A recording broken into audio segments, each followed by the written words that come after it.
There are always things that you can do to speed up your results and to maximize fat burning. Pretty much every week on my live show, I'll have someone that is struggling with weight loss or they're plateauing. And so this video will go through every single point that comes up when you're trying to lose weight and you're unsuccessful.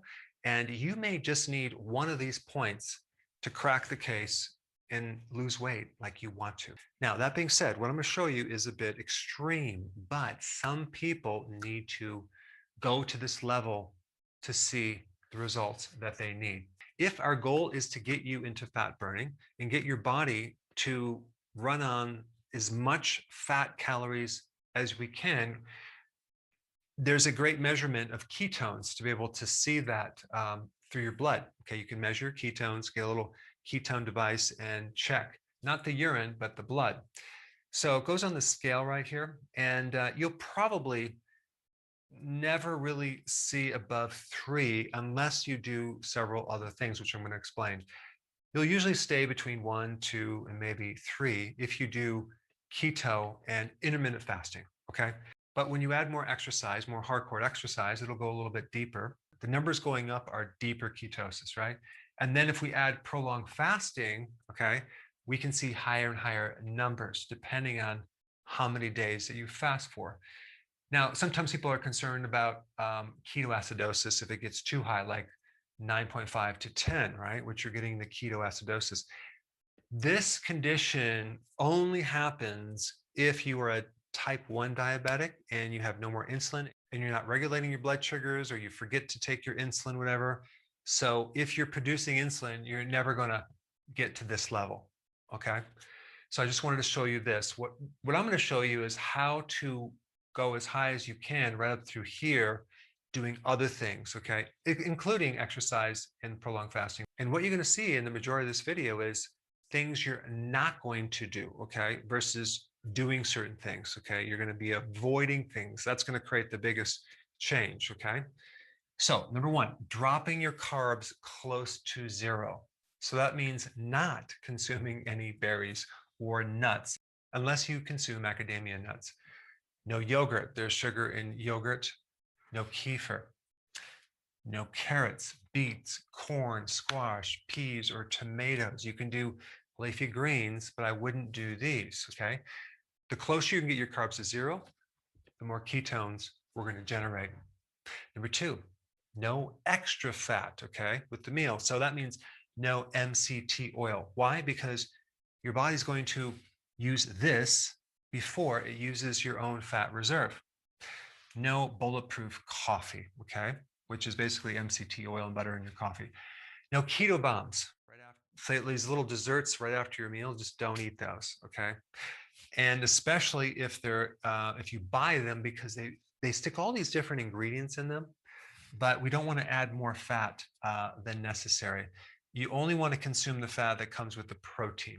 And I wouldn't add anything in your coffee either. Just drink black coffee. So no half and half or no cream at this stage. I'm just going through all the things that potentially could slow you down a little bit, okay?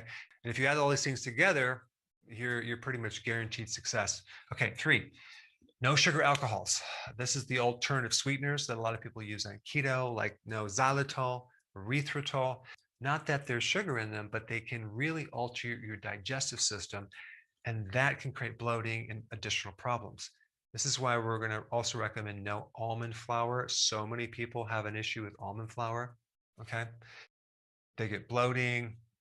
And also no keto packaged foods. Nowadays, they're slipping in all these synthetic fibers, these new called functional fibers, the soluble corn fiber, the tapioca fiber, and additional hidden maltodextrin that they don't even put on the label. So we just want to avoid that. So that way it's not going to be a barrier. All right, number 4, when you go to a restaurant, it's crapshoot. There's so much seed oils that they fry food in, that they put into the food at restaurants, especially fast food restaurants, but other restaurants as well. When I go into a restaurant, I really have to read that menu, and I'm really asking the waitress or the waiter very specific questions about these ingredients, because My body is very sensitive. I can pick up if there's any hidden sugar in the food or chemicals, and I'll walk away from that restaurant not feeling quite right because I'll know that there's something in there that disagreed with my body. So at this stage, if you really want to see some great results, I would just not go to any restaurants, cook your own food so you can control it, okay? Now, only 1 cup of coffee, not more than that, because we don't want to add more caffeine that can inhibit your sleep. It also adds more strain on the liver because the liver has to work hard at detoxifying the caffeine. All right, number 6, apple cider vinegar, like 1 tablespoon in a glass of water before your meal. Why? Because apple cider vinegar is really good at helping your blood sugars, okay? At improving this insulin resistance problem. Also, the apple cider vinegar will help your stomach be a little more acidic, so you'll get better digestion. All right, let's go to the next section here. All right, 7, no more than 8 ounces of protein per meal. Why? Because if you have too much protein, that can spike insulin. So typically you want to go from, 3 to 6 ounces to no more than 8 ounces of protein per meal. But because we're doing OMAD, 1 meal a day, Monday through Friday, you want to eat a little more protein. So 7, 8 ounces would be a good amount. The type of protein does matter. You want protein with the fat that normally comes with it. You don't want to do any lean protein, but you want fatty protein like hamburger, like you can do fatty steak, salmon, fish, seafood, eggs, and you can also do some cheese if it's quality, like an organic European cheese from grass-fed cows, from raw milk cheese. That would be the best. Cheese is a good source of protein without the carbs as compared to other dairy like just regular milk or kefir or yogurt. I also recommend no protein powders. Why? Because there's all sorts of stuff in there. And also it's too lean, okay? The leaner you go with the protein, the higher you spike insulin. All right, I also recommend not consuming any pre-made shakes, okay? They have a lot of weight loss shakes. They have a lot of meal substitutes in a shake. Avoid those. There are certain ingredients that you don't want to put in your body. All right, next point would be number 8, 1 meal a day, Monday through Friday, okay? And you don't have to restrict your calories, okay? Consume enough food, make sure it's nutrient dense.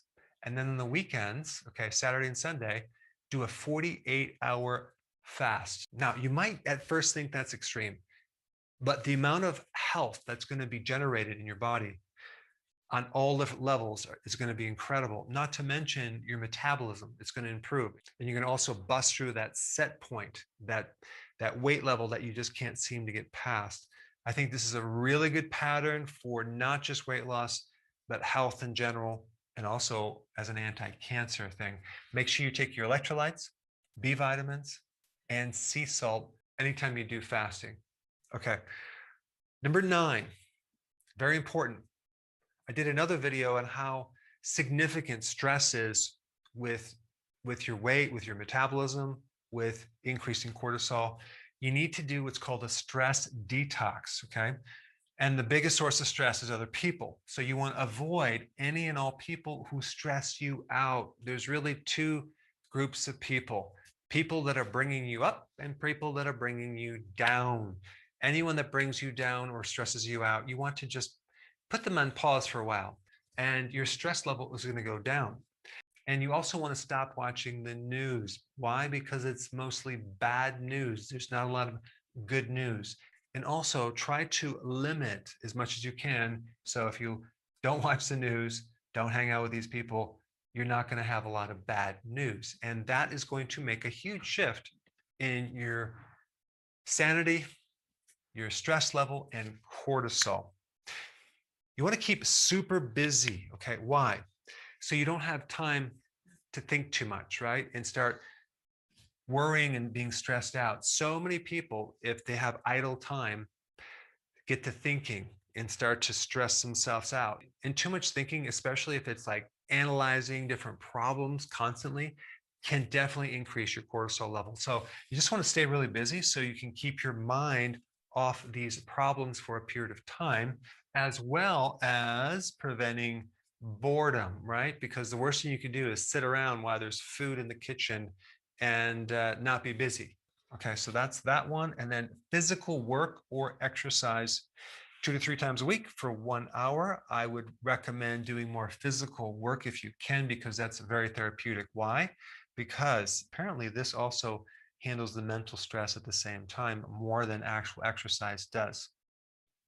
Now, the type of exercise you want to do is something like significant, something that you're going to get sore the next day. You really want to work your full body. High intensity interval training would be the best, not just like 5 minutes. You really want to work out till you get tired. And you might not be able to do that without the help of a personal trainer. So you might want to think about that. Get as much sun as you can without burning yourself, because this is very therapeutic to reduce cortisol. Real quick, I had a patient once who had this huge belly.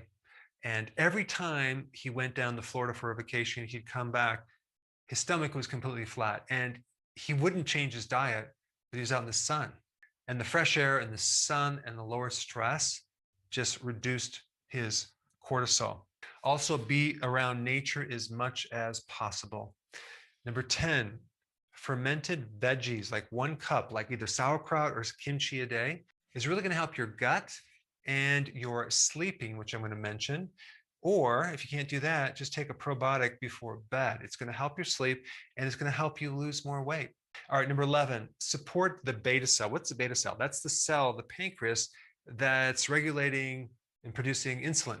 So you want to make sure you have enough potassium foods, magnesium foods.